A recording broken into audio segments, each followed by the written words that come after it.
Capítulo 18.2. Noticias tendenciosas y manipuladoras. Hemos dicho que una noticia no debe ser tendenciosa ni manipuladora, pero el gran problema de este tipo de noticias es que es muy difícil determinar si una noticia es tendenciosa y manipuladora, pues pasan desapercibidas y solo aquellas personas que tengan conocimientos específicos sobre la noticia concreta que dan se puede dar cuenta de la manipulación. Y a veces, cuando se dan cuenta, es tiempo después, es decir, cuando se dan cuenta de la manipulación, ya fueron manipulados. Si difícil es determinar si una noticia es tendenciosa y manipuladora, más difícil todavía es explicar cómo son este tipo de noticias y cuáles son sus características. Dicho esto, intentaremos dar algunas pautas de cómo funcionan este tipo de noticias para que el lector se pueda percatar de ello y de esta forma que la noticia no surta efecto o al menos que el lector albergue sus dudas. Antes de continuar, es muy importante dejar claro algunas cuestiones previas, sin las cuales no se entendería ni se comprendería en qué consiste esta manipulación político-social. 1. Cuando aquí hablamos de manipulación, no nos estamos refiriendo a cualquier tipo de manipulación, sino únicamente a la manipulación político-social. 2. La gente piensa que solo es manipulable la persona que no tiene personalidad o no tiene principios ni ideas claras. Falso, completamente falso. La manipulación político-social, donde consigue más influencia, es en la gente que tiene principios y personalidad. Pues una persona que tiene principios sabe perfectamente que existe gente que es mala y manipuladora, pero le cuesta imaginar y concebir tanta perversidad y retorcimiento. Es que ni lo piensan. 3. Por último, tenemos que decir que la manipulación, además de revestir múltiples formas, estas distintas formas de manipulación pueden darse separadamente o concurrir conjuntamente. Y además, no siempre la manipulación está en la noticia, sino que muchas veces la manipulación está en la falta de noticia. Expuestas estas cuestiones previas, intentaremos exponer cómo funcionan algunas de estas pautas manipuladoras, advirtiendo al lector que los supuestos de manipulación que aquí se exponen no son para que establezca comparaciones, sino simplemente para que se quede con la idea en abstracto de cómo funcionan las manipulaciones político-sociales. Insistimos, es muy importante que el lector, al conocer los ejemplos, no haga comparaciones y se quede con la idea en abstracto, pues esta idea en abstracto es la que permite al lector valorar y enjuiciar otras noticias y sacar sus propias conclusiones. Téngase en cuenta que las noticias son muy diversas y hacer comparaciones con los ejemplos que se exponen sería un absurdo. Es más, es posible que algunos de los ejemplos que se exponen a continuación algunas personas no los compartan, pero lo importante aquí no es el ejemplo, sino la idea en abstracto que transmite. Pasemos a exponer ahora algunos ejemplos como pueden ser la exposición de los hechos, la falta de noticia y la estafa de las preferentes. La exposición de los hechos. Una forma de manipulación muy frecuente en la prensa escrita y en la televisión es la exposición de los hechos, pues según a quién se refiera, la noticia se redacta de una forma u otra. Ejemplo, un matrimonio discute, la mujer cae por el balcón de un quinto piso y muere al instante. Si se trata de un matrimonio anónimo, que únicamente los conocen los más allegados, se publica la siguiente noticia. Tira a su mujer por el balcón de un quinto piso después de una fuerte discusión. El cadáver quedó completamente destrozado. Aquí queda claro que el marido es un criminal. Si se trata de un matrimonio cuyo marido es persona conocida y muy influyente en los ámbitos de poder, se publica la siguiente noticia. Discuten en el balcón, empuja a la mujer y ésta se cae, falleciendo en el acto. Aquí parece un accidente y que el marido ha tenido muy mala suerte. Otra forma de manipulación muy frecuente en la radio y en la televisión, sobre todo en la televisión, son las preguntas tendenciosas, pues según sea el interlocutor, se formulan de una forma u de otra. Ejemplo, estamos ante una entrevista televisada a un político y la pregunta versa sobre la financiación irregular del partido. Si se trata de un político afín, la pregunta se formulará en los siguientes términos. ¿Es cierto que su partido se ha financiado irregularmente? Aquí lo que se pregunta es si su partido se financió irregularmente. Si se trata de un político antagonista, la pregunta se formula en los siguientes términos. ¿Le consta que su partido se ha financiado irregularmente? Aquí lo que se pregunta es si al interlocutor le consta la financiación irregular de su partido, dando por sabido que la financiación irregular de su partido es un hecho cierto. La falta de noticia. Muchas veces la manipulación está en la falta de noticia, es decir, en no contar el hecho o contarlo tan escueto que no dicen nada y es una noticia más sin mayores consecuencias y el hecho pasa desapercibido. Un buen ejemplo de ello es la crisis económica de las cajas de ahorros que estalló en el año 2008 durante el mandato del presidente Rodríguez Zapatero. Según la prensa, la crisis de las cajas de ahorros costó a todos los españoles 60.000 millones de euros debido a una mala gestión como consecuencia de la crisis del ladrillo, construcción inmobiliaria. Y de esta forma tan simple zanjan el tema. ¿Que todas las cajas de ahorro entren en crisis a la vez es una mala gestión? ¿60.000 millones de euros en pérdidas es una mala gestión? El importe es tan elevado que no es posible que la gente sea consciente de cuánto dinero es. Para que una persona pueda ser consciente de cuánto dinero es necesario hacer comparaciones y aún así no es fácil asimilarlo. Hagamos algunas comparaciones. Comparemos los 60.000 millones de euros con kilómetros de autovía. En España, el coste medio del kilómetro de autovía es de 6,2 millones de euros, año 2013. Por tanto, con 60.000 millones de euros se pueden hacer 9.677 kilómetros de autovía. Si tenemos en cuenta que en España, desde 1964 hasta el año 2016, es decir, en 52 años, se hicieron 17.109 kilómetros de autovías y autopistas, 9.677 kilómetros equivale a más de la mitad de lo realizado en 52 años. Dicho en otros términos, con 60.000 millones de euros se hubieran hecho de una sola vez en autovías lo que se tardó 26 años en realizar. Más datos. Durante el periodo 2000-2013, es decir, durante un periodo de 13 años, la Unión Europea asignó unos 65.000 millones de euros para confinanciar la construcción o renovación de carreteras en diversos países europeos. Los trabajadores españoles, sin la ayuda de nadie, hicieron frente a 60.000 millones de euros para las cajas de ahorros gestionadas por políticos y sindicalistas.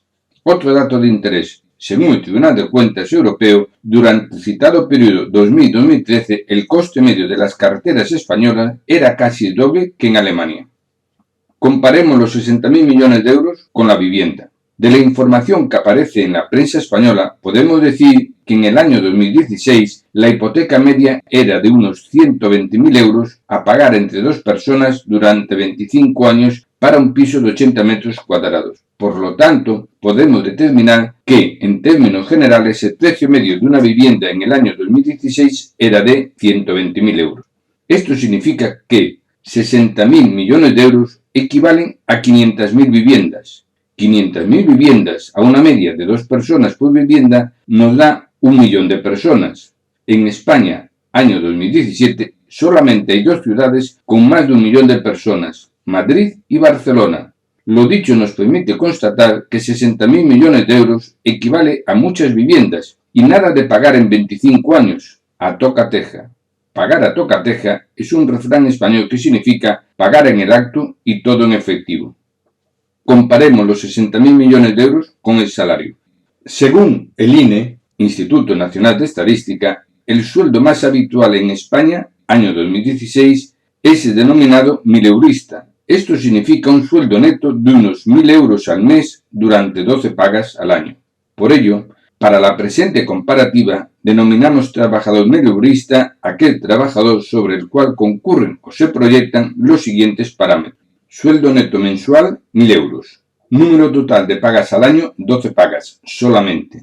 Vida laboral, 35 años. Esto significa que un trabajador mileurista en toda su vida laboral de 35 años gana 420.000 euros netos. Lo dicho nos permite constatar que 60.000 millones de euros equivale al salario neto de 142.857 trabajadores durante toda su vida laboral de 35 años. Comparemos los 60.000 millones de euros con ciudades y salario. Aquí la comparación se hará en relación con las ciudades más importantes de España de hasta 150.000 habitantes y el salario mileurista. Los datos de población son de los años 2016 y 2017. Ciudades de más de 100.000 habitantes hasta 150.000 habitantes. Los 60.000 millones de euros equivale a dar 1.000 euros todos los meses a toda la población y no solo trabajadores de una de las ciudades que se dirán a continuación durante un periodo de 33 a 50 años, dependiendo del número de habitantes. Las ciudades son Logroño, Badajoz, Huelva, Salamanca, Marbella, Lérida, Dos Hermanas, Tarragona, Mataró, Parla, León, Algeciras, Cádiz, Santa Coloma de Gramenet, Alcobendas, Jaén, Orense, Reus, Telde o Baracaldo. Si calculamos la media nos da 1.000 euros todos los meses a toda la población durante 40 años. Ciudades con más de 60.000 habitantes hasta 100.000 habitantes. Los 60.000 millones de euros equivale a dar 1.000 euros todos los meses a toda la población y no solo trabajadores de una de las ciudades que se dirán a continuación durante un periodo de 50 a 79 años, dependiendo del número de habitantes. Las ciudades son Gerona, Lugo, Santiago de Compostela, Cáceres, San Fernando, Melilla, Ceuta, Guadalajara, Toledo, Pontevedra, Palencia, Ciudad Real o Zamora. Si calculamos la media nos da 1.000 euros todos los meses a toda la población durante 58 años. Ciudades con más de 20.000 habitantes hasta 60.000 habitantes. Los 60.000 millones de euros equivale a dar 1.000 euros todos los meses a toda la población y no solo trabajadores de una de las ciudades que se dirán a continuación durante un periodo de 86 a 141 años, dependiendo del número de habitantes. Las ciudades son Ávila, Cuenca, Huesca, Segovia, Ibiza, Soria o Teruel. Si calculamos la media nos da 1.000 euros todos los meses a toda la población durante 102 años. Obsérvese que aquí, en este apartado, no estamos hablando de trabajadores, sino que los 1.000 euros le corresponden a todos los habitantes de la ciudad. Comparemos los 60.000 millones de euros con noticias actuales. Por último, aquí la comparación la tendrá que hacer el lector. Periódicamente, a bombo y platillo, anuncian en las noticias una gran inversión económica que dará trabajo a muchas personas y durante unos cuantos años y que generará muchísima riqueza. La inversión, lo más probable, es que no alcance los 200 millones de euros. Por favor, cuando den una noticia así, no te olvides de los 60.000 millones de euros de las cajas de ahorros. Conclusión.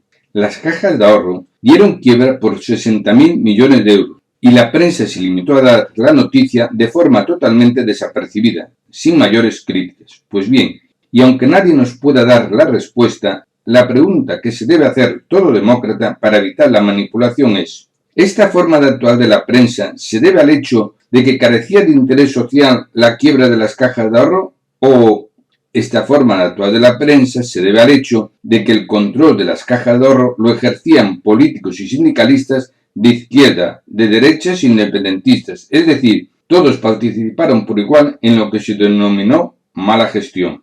Si nos hemos extendido tanto en este tema de las cajas de ahorro, es para que el lector sea consciente del grado tan elevado de manipulación que se puede conseguir para que la noticia pase desapercibida, y seremos más conscientes si tenemos en cuenta lo que se dirá más adelante al hablar de la expresión "vamos a democratizar".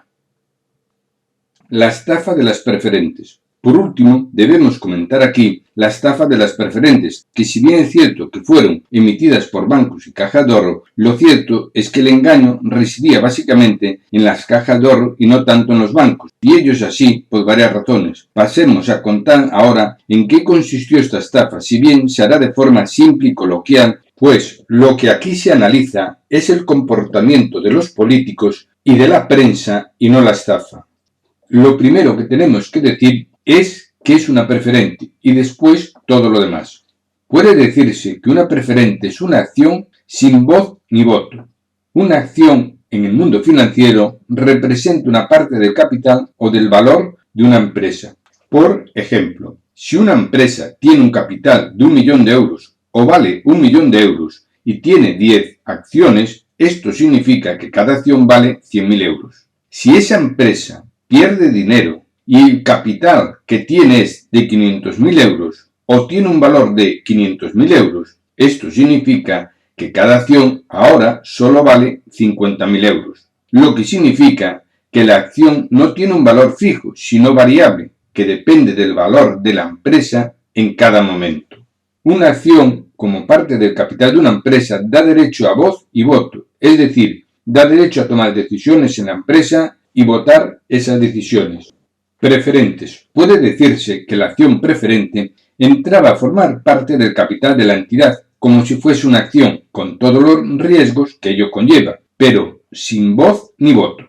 Las preferentes eran una forma de financiar a la entidad con carácter perpetuo. Si la entidad iba muy bien y uno quería recuperar el valor invertido en las preferentes, se podían traspasar lo mismo que las acciones, con lo cual la persona recuperaba el dinero invertido. Si la entidad iba mal, no había forma de traspasar las preferentes, pues perdían todo su valor. La rentabilidad de las preferentes dependía si la entidad obtenía beneficio. En este sentido, la rentabilidad de las preferentes se comportaban como si fuesen acciones.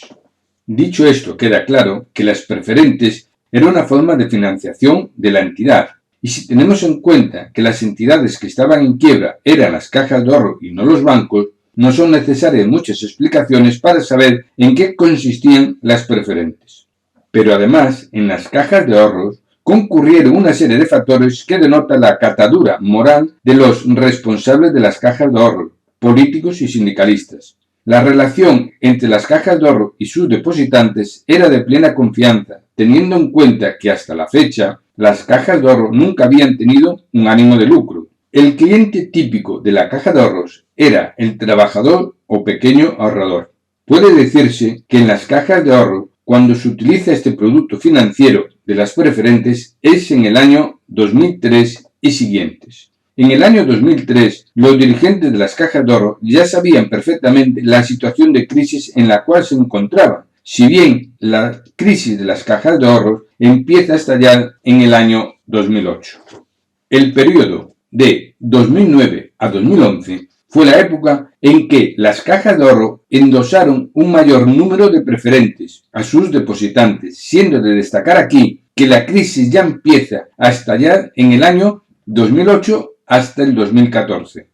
Por lo tanto, la crisis de las cajas de ahorro en este periodo era toda una realidad para las personas que conocían el mundo financiero, pero acallada para sus depositantes, que era gente honrada y trabajadora, y no podían concebir que instituciones que habían funcionado bien toda la vida, sin ánimo de lucro, y en la cual ya sus padres tenían toda su confianza, estuvieran en quiebra.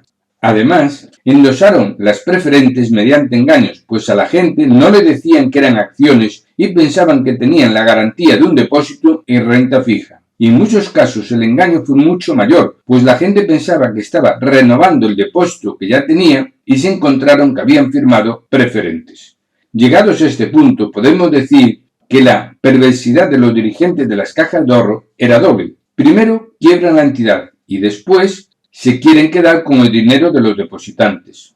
Pero a estas alturas, ya pasada la crisis de las preferentes, si se hace una reflexión sobre el tema, cabe pensar si lo que hicieron los políticos con las preferentes fue un riesgo calculado. Es decir, extender el problema para desviar la atención de la crisis de las cajas de ahorro.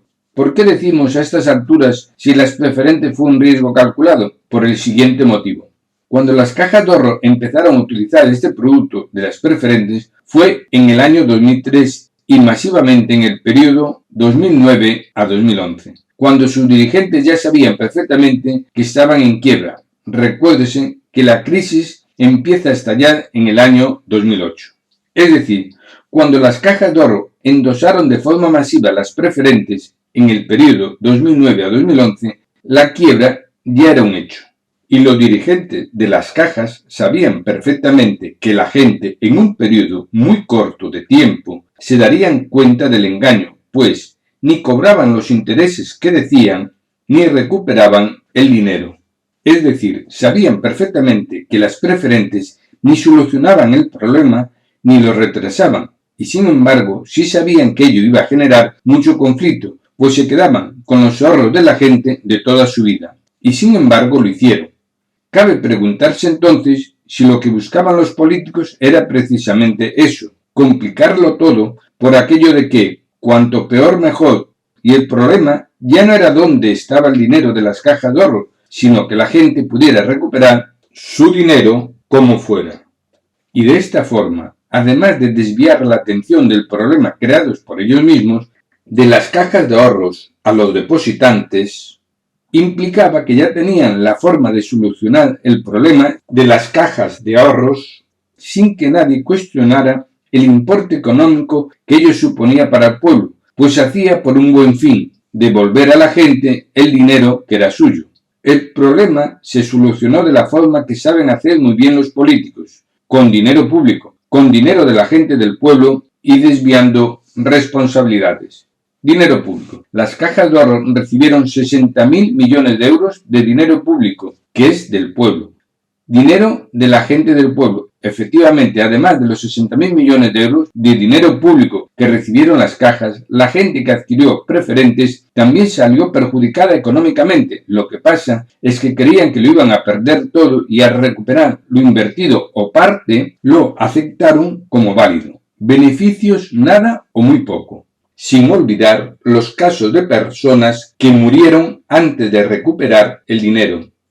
Desvían responsabilidades. Al transformar las cajas de ahorro en bancos, ahora los políticos se permiten el lujo de echar la culpa a los bancos, a los ricos. Efectivamente, los políticos ya no hablan de la crisis de las cajas, sino de la crisis de la banca.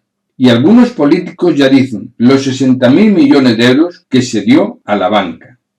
Pasados los años y viendo que las cajas transformadas en bancos son rentables, uno no puede dejar de hacerse la siguiente pregunta. ¿Cómo es posible que las cajas perdieran dinero y al transformarlas en bancos sean rentables?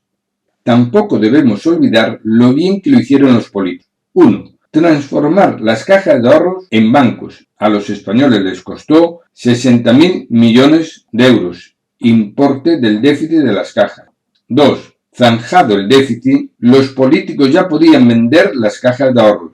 Y 3. En casi todos los casos, los políticos vendieron a los ricos las cajas de ahorro que eran del pueblo por un valor testimonial máxime, teniendo en cuenta que, además del negocio financiero, los ricos se quedaron con el patrimonio de las cajas.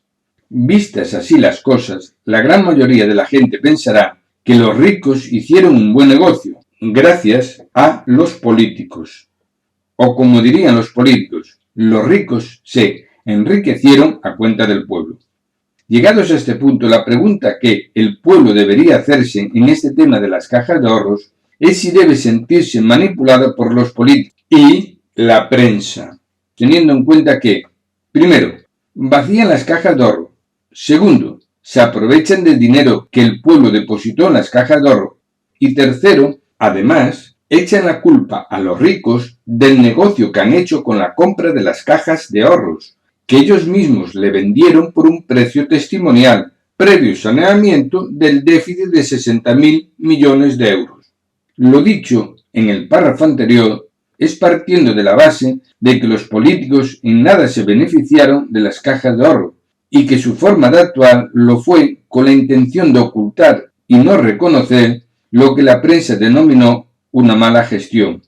Pues si en algo se beneficiaron, ya no estaríamos hablando de conductas poco éticas, sino más bien de conductas posiblemente punitivas, para que luego digan los políticos que la culpa la tienen los ricos.